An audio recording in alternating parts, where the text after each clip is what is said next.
The Ranveer show clips में आपका स्वागत है, जहां आप झट झट से बहुत कुछ सीख सकते हो। मैं आपसे एक डायरेक्ट सवाल पूछना चाहूंगा ताकि लोगों को प्रैक्टिकल रियलिटी पता चले। बिल्कुल बिल्कुल। Please don't mind it, so I am just I will asking. Not mind anything. Okay, pension कितनी होती है? हाँ, तो पेंशन ऐसा होता है कि कई तरीके की पेंशन होती है। एक तो नॉर्मल इंसान अपना फ़ौज की नौकरी ख़त्म करने के बाद जब बाहर जाता है तो उसको सर्विस पेंशन मिलती है, जो एक रेगुलर पेंशन होती है। वो किसी भी गवर्नमेंट सर्वेंट के बराबर होती है, 50% of your salary drawn. Monthly? हाँ, जी। मंथली। लेकिन 50% of the last pay drawn के आसपास की पेंशन आती है आपको। Now here I would like to add different factor to it. एक इंसान है जिसने अपनी लाइफ सिविल में जी है ठीक ठाक, उसको मान लो 100 रुपये सैलरी मिलती थी तो 50 रुपये में वो अपना गुजारा कर सकता है। अब सिमिलरली एक इंसान है फ़ौज में, उसने मान लो वो हेल्दी बाहर आ, हेल्दी इन द सेंस कि उसको कोई चोट नहीं लगी, कोई वॉर में लड़ाई नहीं लगी, तो वो बाहर आया, तो उसको वो जो 50 रुपये में लाइफ जीनी पड़ रही है वो उसको एक्चुअल में पे करना पड़ेगा। 80 रुपये कॉस्ट होगी, उसमें वो लाइफ जी पाएगा जो दूसरा बंदा 50 में जी सकता है। This is the comparison factor on a मोटा मोटा I am trying to give you. फिर दूसरी पेंशन टाइप की होती है, जैसे किसी को डिसेबिलिटी हो जाती है। अब डिसेबिलिटी दो प्रकार की होती है। एक तो लड़ाई में डिसेबिलिटी हुई, जैसे मुझे हुई, तो उसको प्रोपोर्शनेटली थोड़ा सा फैक्टर पेंशन का ज़्यादा मिलता है। 50% जो सर्विस है उसके साथ साथ वॉर इंजरी फैक्टर ऐड हो जाता है। वो मोटा मोटा क्या होता है कि अगर 100 रुपये आपको सैलरी मिल रही है तो 100 रुपये आपको पेंशन मिल जाएगी। ओके। अगर आपको डिसेबिलिटी लड़ाई में नहीं हुई है तब आपको अगर 100 रुपये सैलरी मिल रही है तो 50 रुपये तो मिलेंगे ही सर्विस वाले, इसके साथ आपको 20 रुपये और मिल जाएंगे डिसेबिलिटी के लिए। अब देखो, ज़रूरी नहीं है कि हर बंदा शहीद होगा, ज़रूरी नहीं है हर बंदा वॉर में इंजर्ड होगा, लेकिन extremities of exigencies of services हर बंदा फेस करता है। हर एक फ़ौजी का नी, हर एक फ़ौजी का बैक, हर एक फ़ौजी का वर्टेब्रा, हर एक फ़ौजी, ज़्यादातर फ़ौजियों का हेयरिंग, ज़्यादातर फ़ौजियों का ब्लड प्रेशर ख़राब ही होगा। बड़े कम होते हैं लकी जो बिल्कुल फिट बाहर आते हैं। Mental health? Very good point. Mental health impact बहुत करता है, ख़ासकर आजकल के सर्कमस्टांसिस में, सिनेरियो में, जहाँ पर हम इंटरकनेक्टेड बहुत हो गए हैं। व्हेन आई से interconnected by the virtue of connected with internet, social media, telephonic connection. So you are sitting in somewhere, Leh Ladakh के इलाके में आप किसी पोस्ट पे बैठे हो। ऐसी सिचुएशंस हुई हैं कि एक सिपाही के पिताजी गुजर गए। अब अगर किसी के सिविलियन के पिताजी गुजरे हों, अमेरिका में भी होगा तो फ़्लाइट पकड़ के तुरंत आ जाएगा, है ना। लेकिन यहाँ पर उस पोस्ट से उतरने के लिए उसको 2 दिन लगेंगे, और फिर उसका रिलीवर भी जाना चाहिए तभी वो उतर सकता है, खाली छोड़ के नहीं आ सकता। जब तक वो उतर के फ़्लाइट पकड़ के घर पहुंचेगा, पिताजी के संस्कार के बाद का 7 दिन भी पूरे हो गए होंगे। No, these are very very emotional things जिसके बारे में कभी कोई सोच ही नहीं सकता, क्योंकि आपने अपनी लाइफ में कभी ऐसा इमेजिन ही नहीं किया कि हमारे साथ ऐसे इश्यूज आएंगे। जो आपके बैचमेट्स हैं, जो आपके साथ ग्रेजुएट हुए थे IMA से, जो अब भी फौज में एक्टिवली सर्व कर रहे हैं, उनसे क्या बातें होती हैं? जो भी आप ये कह रहे हो, ये सारी जो real world problem of Indian soldiers हैं, ऐसी बातें होती हैं उनके साथ? अक्सर नहीं होती हैं। कारण ये है कि हम ये बातें किसी मकसद से करते हैं ना। कि it should lead to a solution. Exactly. अब जो बंदा मान लो कमांड कर रहा है कहीं पे, इस समय मेरे साथ के लोग ब्रिगेडियर हैं तो ब्रिगेड कमांड कर रहे हैं कहीं ना कहीं। उससे नीचे जो सीओ होते हैं, जो यूनिट कमांड करते हैं, उनकी रिस्पॉन्सिबिलिटी सबसे ज़्यादा होती है इंडियन आर्मी में, क्योंकि उनको 800 850 लोगों की ज़िंदगी का सवाल होता है उनके हाथ में। उनके उनके स्ट्रेस फैक्टर ज़्यादा होते हैं, क्योंकि एक गलती हो जाए उनकी यूनिट में कहीं पे, करियर भी ख़राब होगा, लाइफ भी ख़राब होगी, सब कुछ ख़राब हो जाएगा। तो इमेजिन करो, you are managing 800 people under you, और आपको हर एक के ऊपर नज़र रखनी है, आपको अपनी परफॉर्मेंस भी देनी है, आपको अपनी ड्यूटीज़ भी करनी है, आपको जो सीनियर दूसरे और टास्क दे रहे हैं वो भी देनी है, आपने अपनी फैमिली को भी संभालना है। तो कितना स्ट्रेस है। अब इतने स्ट्रेस में आपको कोई अलग से सपोर्ट सिस्टम थोड़ी मिला हुआ है कि भैया सीईओ है तो इनको एक काम करते हैं, चलो 2 लाख की जगह पे 10 लाख दे देते हैं। Not possible. अब ऐसे स्ट्रेस में अगर आप किसी हाई ऑल्टीट्यूड में पोस्टेड हो तो स्ट्रेस ही तो है रीज़न बीपी बढ़ाने का। हाइपरटेंशन का रीज़न क्या है? सर्विस कंडीशंस के कारण हाइपरटेंशन आम चीज़ हो जाती है। लेकिन अब जो नए रूल फौज ने बनाए हैं रिसेंटली इस गवर्नमेंट के अंडर, उसमें हाइपरटेंशन को माना जाता है कि बहाने मार रहा है डिसेबिलिटी के लिए। It is very unfortunate fact which I am sharing openly कि डिसेबिलिटी को बहुत लोगों ने इस नज़रिए से देखा है फ़ौज में, क्योंकि मैंने आपको बताया डिसेबिलिटी पेंशन मिलती है, तो डिसेबिलिटी पेंशन जो नॉर्मल पेंशन से थोड़ी सी ज़्यादा होती है।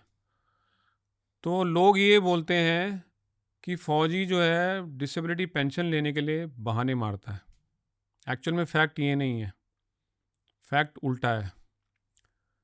डिसेबिलिटी किसी ना किसी तरीके की फ़ौज में बिकॉज ऑफ सर्विस कंडीशन आ ही जाती है। आर्टिलरी के जो ऑफिसर हैं, जब बोफोर्स गन चलती है ना, अगर वो एक एमुनेशन 300 मीटर के दायरे को बंदों को मार सकता है, इमेजिन करो कि कितना साउंड इफ़ेक्ट होता होगा जब वो गन चल रही है। अब आप लाउड म्यूज़िक में अपने आप को बिठा दो आधा घंटा तो आपके कान झनाने लग जाते हैं। जो कंटिन्यूसली ऐसी फायरिंग में एक्सपोज हो रहे हैं उनके कान खराब होंगे ही होंगे। टिनिटस जो है हाई फ्रिक्वेंसी हियरिंग लॉस, जो मेरे को भी है, जैसे उसमें ये होता है जैसे कि झिंगुर बज रहे हैं 24 घंटे आपके कान में, और वो इम्पैक्ट आएगा ही आएगा उसमें आर्टिलरी ऑफिसर जो है। अब हियरिंग लॉस है उसके कारण। अब हियरिंग लॉस मान लो अगर उसको ये सर्विस कंडीशन के कारण मिला तो he can't accept it as a medical condition, because अगर वो मेडिकल कंडीशन में हियरिंग लॉस पकड़ा जाए और उसको मेडिकली नोट में डाल दिया जाए कि आपको हियरिंग लॉस है, तो he is not in a perfect medical health shape. If he is not in perfect medical health shape, उसका अगला जो प्रमोशन है वो इम्पैक्ट हो सकता है। अब जिस बंदे ने सर्विस करी है, जिसने मेहनत करी है, obviously he will look up to promotion. तो वो क्या करेगा? अगर उसको प्रॉब्लम है भी, वो प्रॉब्लम को बताएगा नहीं, छुपा के रखेगा ताकि उसकी प्रमोशन ना इम्पैक्ट हो। तो ये डिसेबिलिटी फील हो रही है या प्रॉब्लम प्रमोशन के कारण उसको ये करना पड़ रहा है? How will not do it? मैं बोल रहा हूँ कि अगर चीफ ऑफ आर्मी स्टाफ ने अग्निवीर को एक्सेप्ट किया है, जिसको आप वो दोबारा से रीएवैल्यूएट करने लगे हुए हैं, वो इसलिए एक्सेप्ट किया है क्योंकि as a soldier of Indian army you have to say yes to your boss. With this same connotation, a CEO or any officer who is facing such challenges will not be saying no कि भैया मैं ये चीज़ accept नहीं करता हूँ, और उसको वो प्रमोशन के कारण करियर तो ग्रोथ सभी को चाहिए, अपने आप को फील करेगा कि मुझे नहीं हुई है डिसेबिलिटी, बल्कि डिसेबिलिटी है, तो it is actually a reverse feeling. अब उसी बंदे का मान लो आने वाले टाइम में वो ब्रिगेडियर बन जाए, प्रमोशन अब नहीं मिलेगा उसको, क्योंकि वो एक तरीके से मेडिकली फिट नहीं है। नहीं, मेडिकली फिट रख के उसने अपने आप को ब्रिगेडियर तक ले आया, मान लो फीन करके कि मैं मेडिकली फिट हूँ। उसके बाद इट्स अ पिरामिडिकल स्ट्रक्चर। जो ब्रिगेडियर है वो सारे के सारे मेजर जनरल नहीं बनेंगे। मान लो 10 ब्रिगेडियर हैं, 10 में से 2 मेजर जनरल बनेंगे, तो 8 जो हैं वो ब्रिगेडियर पे रिटायर हो जाएंगे। अब 8 जो ब्रिगेडियर पे रिटायर हो जाएंगे वो प्रॉब्लम से तो जी रहे हैं। अब उनको क्या होगा? करियर ग्रोथ के हिसाब से थोड़ा सा अनहैप्पीनेस आएगी कि मैं आगे नहीं बढ़ पाया। अब जब अनहैप्पीनेस बढ़ेगी तब उनकी स्पिरिचुअल रियलिटी भी शुरू हो जाती है। It's a fact. Then they start realizing कि यार लाइफ में और कुछ नहीं है, ये सब मिथ्या है। Happiness is basically to stay happy inside. Career बढ़े या ना बढ़े उनसे कोई फ़र्क नहीं पड़ता। लेकिन इसी में कुछ लोग ऐसे होंगे उनको ये भी लगेगा कि यार बताओ, मेरे को जब मिल नहीं रहा आगे तो मैं अपनी डिसेबिलिटी को छुपा के क्यों रखूं? तो वो क्या करेगा? अगली बार जब मेडिकल कराने जाएगा तो बोलेगा कि हाँ मेरे को है ये डिसेबिलिटी, बोर्ड में लिख दिया जाएगा कि इसको डिसेबिलिटी है। अब ये मॉरली इनकरेक्ट है। डिसेबिलिटी नहीं फील हो रही है, मॉरल फीलिंग हो रही है, क्योंकि जब आपको प्रमोशन लेनी है तब तो आप अपने आप को छुपा के रख रहे हो कि मेरे को कोई प्रॉब्लम नहीं है।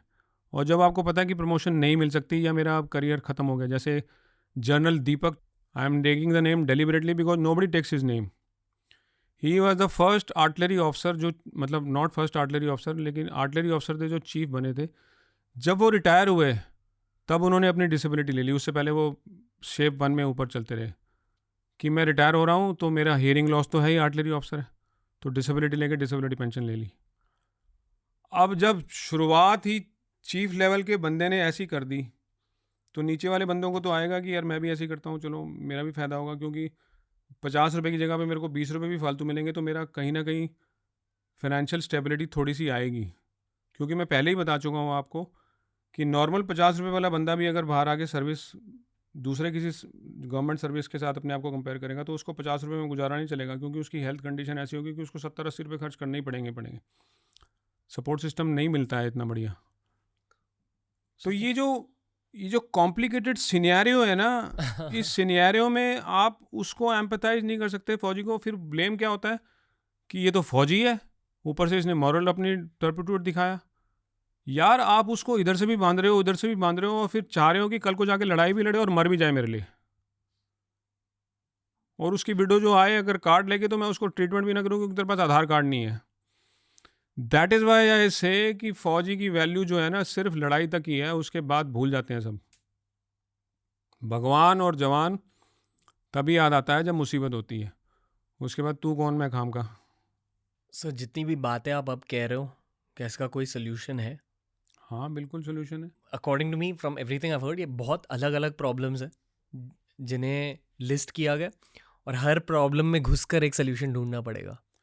आई थिंक जो डिसेबिलिटी वाला इलाके की प्रॉब्लम है ना, उसका कोई ज़्यादा बड़ा इशू नहीं है अगर हम उसको प्रॉब्लम के एंगल से होम्योपैथिक वाले तरीके से सॉल्व करने की कोशिश करें।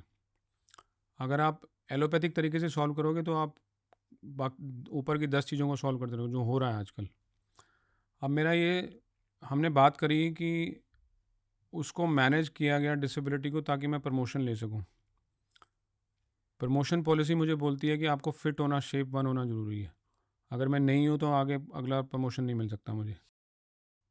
तो प्रमोशन पॉलिसी किसके बेसिस पे बननी चाहिए कि आप एक्चुअल में लीड करने वाले या कमांड करने वाले जिस भी लेवल की प्रमोशन है उसके लायक हो कि नहीं हो। ना माय क्वेश्चन इज़ कि अगर मैं मैनेज करके अपनी उसी डिसेबिलिटी को उस लेवल के अपने कॉम्पिटेंस को दिखा सकता हूँ, तो इसका मतलब ये जो फैक्टर जिसको मैं मैनेज कर रहा था इट इज़ नॉन कॉन्सिक्वेंशियल, इसका फ़र्क ही नहीं पड़ना चाहिए। तो जब इस चीज़ का फ़र्क नहीं पड़ना चाहिए तो ये प्रमोशन पॉलिसी में कंसिडर नहीं होना चाहिए। आप समझ रहे हो मैं क्या बता रहा हूँ? हाँ, तो that means the promotion policies को अगर हम मेंड करें, जो एक आपने स्टीरियोटिपिकल वो बना रखी है कि शेप 1 ही होना चाहिए। मैं कह रहा हूँ कि अगर एक चीफ कमांड करके चला गया इंडियन आर्मी को जिसको हियरिंग ट्रबल थी, तो that means hearing trouble is inconsequential for commanding a chief of, मतलब army, commanding army of a country. So why are you bothered about it? You should overlook it और you should be liberal in such things. अगर आपको ये clip अच्छा लगा तो ऐसे ही 1000 clips upload किए गए हैं इस चैनल पर, बस देखते जाओ और सीखते जाओ।